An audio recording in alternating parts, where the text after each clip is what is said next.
রাসূল সাল্লাল্লাহু আলাইহি ওয়াসাল্লাম পেলে দিদার একটিবার তোমাকে খোদার কসম কলিজা বন্দি তখন ধোয়াবো তোমার কবর পেলে দিদার একটিবার তোমাকে খোদার কসম কলিজা বন্দি তখন ধোয়াবো তোমার কবর দেখনি ভাঙে ইশক সকল তুমি মোর সাফায়া তুমি মোর সাফায়া তুমি মোর সাফায়া তুমি মোর সাফায়া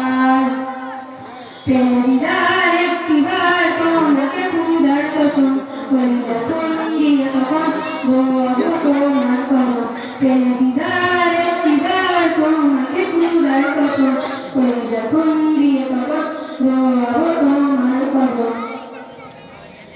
কুসুম বিহীন করবি এর পাবে না কোনো সার